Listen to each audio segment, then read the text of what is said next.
Shalom, shalom, family. Welcome back to this Brother Maurice. We're going to begin with part number 2 of The Love of Many Shall Wax Cold. So if you didn't watch the earlier video, please go back and watch the other one first, because we have to understand what took place with Israel. We have to understand what took place with the name of the Father and the character of the Father, and also the character of Israel. Now, we're going to continue with the Book of Remembrance of Moses. Now, the books of remembrance, they're a series for this, should I say, book of remembrance. And in Malachi chapter 3, verse 16, it talks about those that love the Father, that a book was going to be written for them. And this book was a book of remembrance. So it's important that we get these series of books and begin to read them to be restored to the truth.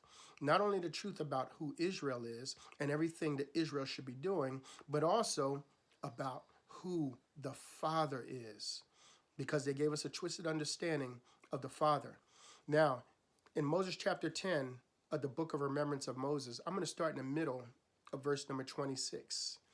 And it says, I wept before the scribes, and I said, O Lord, I see a very great tragedy, because I see and understand that the oral traditions that came down through the people of Eliezer over time began to be found in written language. So we have a written language today. We have the Bible. And there were a lot of things that were changed in the Bible. And it says, and the written language was thought to be seen as authoritative and for many to be unerring. So when people read the Bible, they think of it as authoritative and unerring. But the thing is, there are many errors in the Bible. And there are many errors as far as the Father, because the Bible shows the Father to be one that kills, one that's angry, one that hates, one that's jealous, one that will kill his own people if they do not listen to him. Now, when Christ came, he says, if you've seen me, you've seen the Father. But what was the character of Christ? The character of Christ was one that was meek, one that was mild, one that was loving. So we should see that something happened with the character of the Father. Let's continue. And over time, began to be found in written language. And the written language was thought to be seen as authoritative, and for many to be unerring. And the written word described and cast our gentle father, Anokasid, which means I am loving kindness. This is God.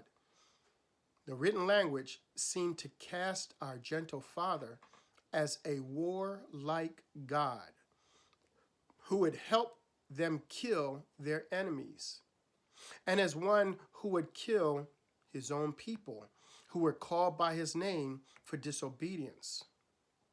Does any father kill his children when they disobey him?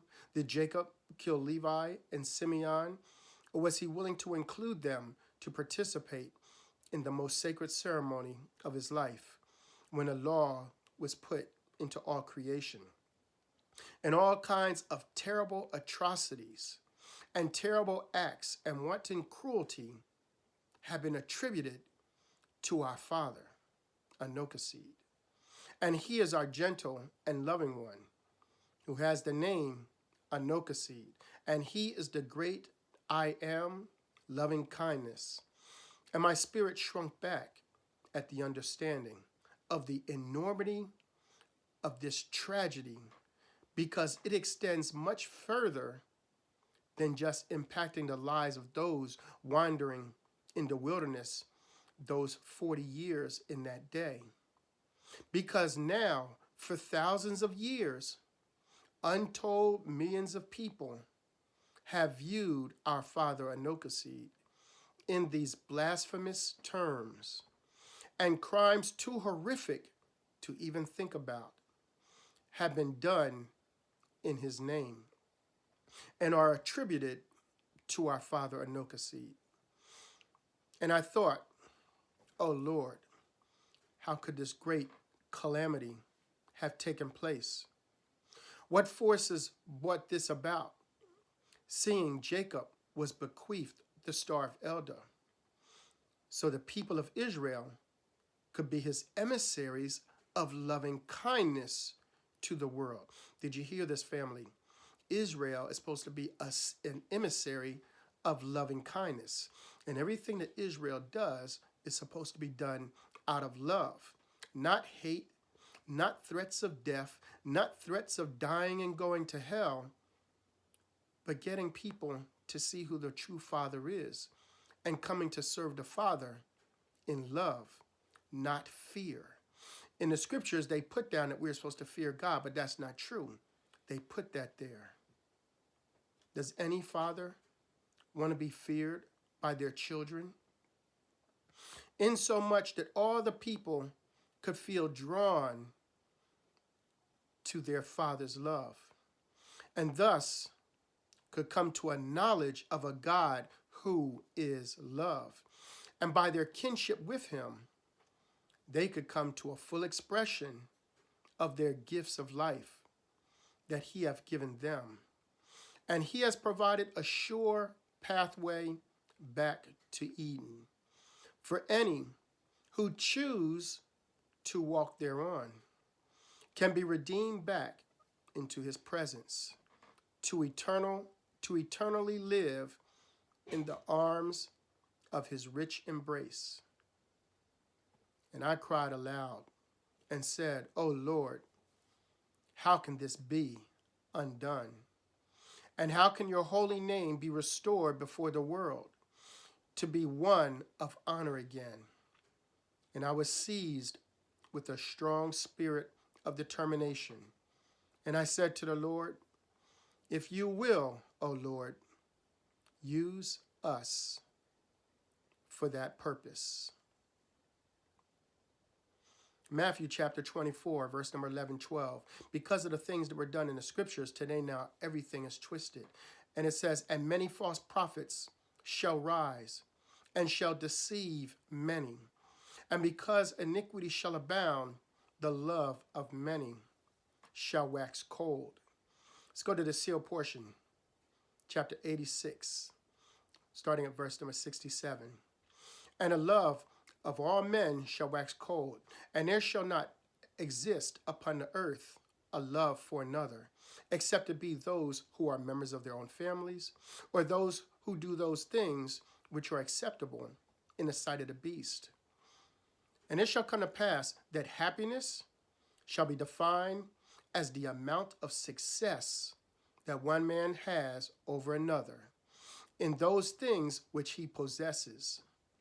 And there shall be no lasting happiness upon the earth.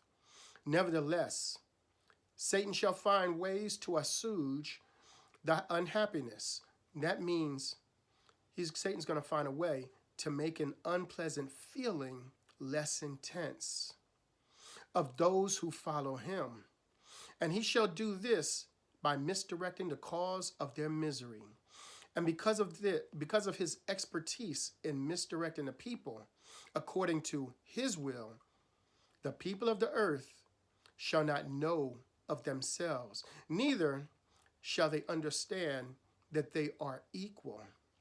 And they are all the children of an eternal Father in heaven, who loves them and desires that they find the happiness which they desire. For every man shall have his hero in the flesh, and every woman her heroine in the flesh. And each looketh to as an example of what each desires to become. So now, as kids, they gave us all these things to watch on TV for us to follow after them. These could be our heroes, just like they have all these super figure characters. Or they have all these women that other women want to emulate. So now we have our different heroes that we follow. And our heroes are not Christ or the Father. It says, for every man shall have his hero. Verse 71. And there shall be few among them who looketh to Christ as their example, nor shall any of them give heed to the words of Christ, which would lead them to the eternal happiness that they all desire. People read the Bible, but they really don't follow the words of Christ. They're not trying to love their neighbor, to take care of each other, to do right for other people. We're going to continue with another lesson. Love you, family. Shalom.